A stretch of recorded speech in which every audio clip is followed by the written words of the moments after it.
Oke, Assalamualaikum warahmatullahi wabarakatuh.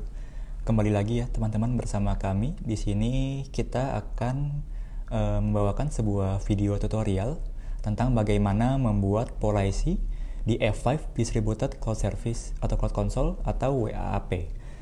Nah, perlu teman-teman ketahui ya, untuk membuat sebuah policy di WAAP ini, kita bisa melakukan dengan dua cara. Yang pertama, kita bisa melalui menu web app dan juga API protection, kita klik. Lalu ke menu manage dan ke app firewall, kita bisa klik. Setelah itu akan muncul sebuah menu tombol plus ya, add app firewall. Nah, untuk membuat policy pada menu ini kita akan mengklik menu ini ya.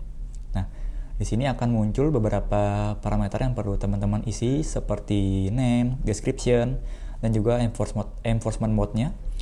Nah, setelah itu kita akan melakukan cara kedua.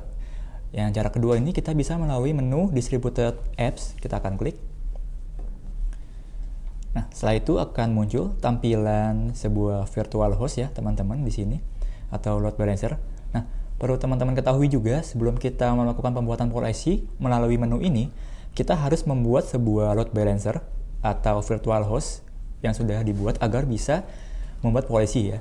Nah, di sini saya sudah membuat sebuah load balancer dengan nama xcslb dan juga mengarah ke domain xcslb.cdtlabs.my.id. Seperti itu ya, kita akan membuatnya menggunakan load balancer yang sudah dibuat sebelumnya. Jadi teman-teman harus membuat load balancer dulu sebelum itu. Nah, setelah itu kita akan melakukan edit konfigurasi dengan cara mengklik 3 garis ini ya. Kita akan klik. Lalu kita klik Manage Configuration untuk melakukan edit konfigurasi. Oke, kita scroll sedikit ke bawah. Nah, di sini kita bisa lihat ya, pada bagian Web Application Firewall, di sini statusnya itu masih disable atau belum nyala. Nah, goals-nya kita adalah untuk mengenable si Web Application Firewall ini ya, agar bisa digunakan. Nah, untuk melakukan editnya, kita akan klik di pojok kanan atas, Edit Configuration.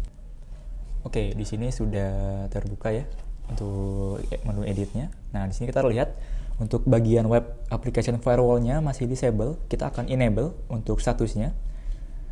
Lalu setelah itu kita akan pilih, di sini akan memilih policy ya, policy mana yang akan digunakan pada saat kita enable. Di sini kita akan membuat baru untuk policy-nya. Jadi kita akan isi semuanya seperti name dan juga description. Oke, di sini kita akan memberikan nama untuk policy yang akan kita buat. Ini bisa bebas ya, teman-teman, sesuai dengan kebutuhan teman-teman agar bisa digunakan. Di sini saya pakainya xcslb-waap. Setelah itu kita masuk ke bagian enforcement mode. Di sini saya akan memilih untuk mode blocking ya, untuk langsung blocking teman-teman.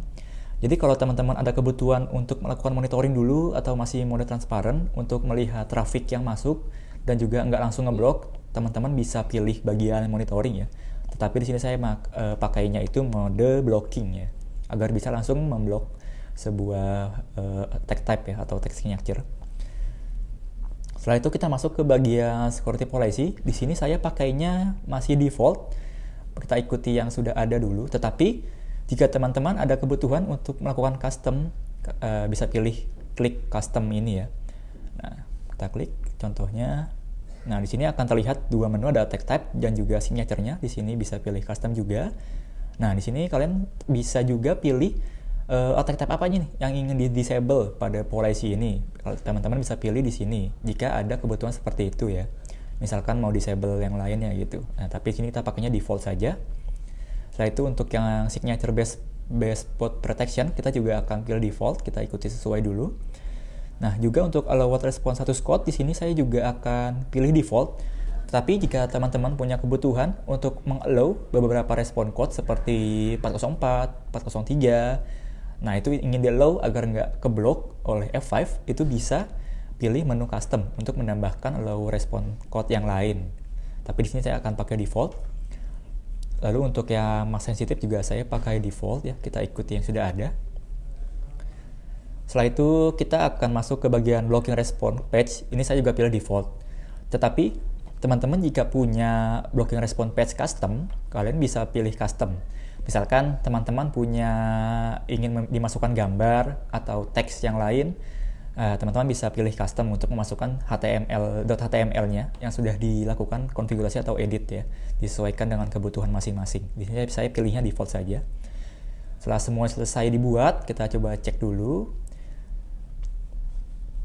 Oke, sudah sesuai. Setelah itu kita klik continue di pojok kanan bawah ya, kita klik.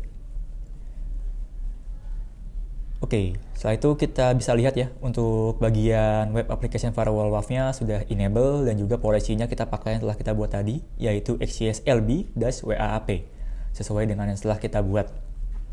Oke, setelah itu kita akan save ya untuk konfigurasi ini dengan klik save and exit, di scroll ke bawah dulu ya teman-teman.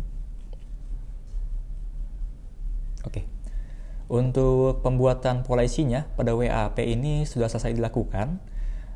Setelah ini kita akan melakukan testing beberapa attack type, yaitu adalah cross-site scripting dan juga forceful browsing. Jadi kita akan melakukan attack type-nya itu pada virtual host atau load balancer telah kita buat sebelumnya, yaitu saya di sini memakai domain xcslb.cdtlabs.my.id. Jadi kita akan buka dulu ya untuk web servernya yang telah kita buat. Jadi teman-teman jangan lupa ya, kalau ingin melakukan pembuatan policy ini harus punya load balancernya dulu atau virtual hostnya. Kita akan buka ya. Oke, kita buka. Oke, untuk web servernya sudah terbuka. Seperti ini tampilannya.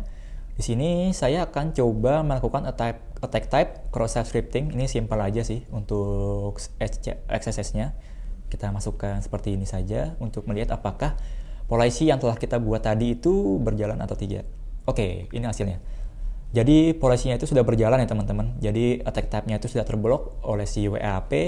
Respon page-nya akan seperti ini dengan menyertakan support ID yang bisa kita search nanti di dashboard monitoring. Oke, setelah itu saya akan mencoba attack type kedua, yaitu forceful browsing, untuk melihat apakah attack yang saya lakukan ini terblok dengan baik atau tidak.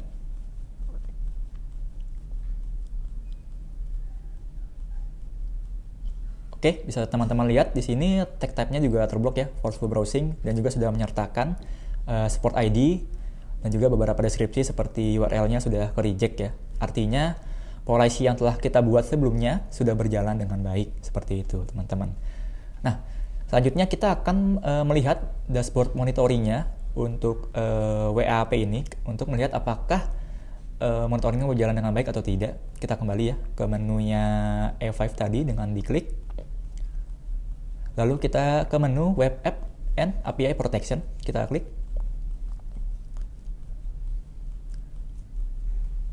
Oke, setelah itu kita klik dashboard dan juga security dashboard. Ini ada di bagian overview ya teman-teman, jika ingin melihat. Kita klik. Oke, sudah muncul ya untuk tampilannya. Kita scroll ke bawah.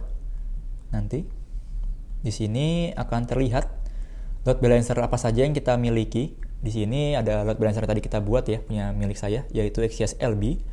Kita akan buka untuk si load balancer ini untuk melihat apakah monitoring masuk atau enggak. Sudah mulai ke-reload ya. Untuk dashboardnya, di sini sudah mulai terlihat beberapa informasi yang diberikan di dashboard. Nah, di sini ada ya top attack by attack types. Di sini ada dua, yaitu cross-site scripting dan juga forceful browsing. Ini adalah attack type yang tadi kita sudah lakukan ya teman-teman, di website atau di load balancer yang kita buat tadi. Juga di bagian top attack source ini terlihat ya, ini adalah IP public milik saya, source IP-nya sudah ke monitor dengan baik juga. Di sini saya melakukan tesnya di jam 11 ya, jadi terlihat ya di dashboardnya. Jadi artinya adalah policy dan juga monitoring yang sudah kita buat ini berjalan dengan baik ya di WAAP teman-teman. Jadi kira-kira seperti itu untuk bagaimana cara membuat policy di WAAP 5 Distributed Cloud. Mungkin kira-kira seperti itu saja teman-teman ya. Terima kasih banyak. Semoga informasinya bermanfaat. Assalamualaikum warahmatullahi wabarakatuh.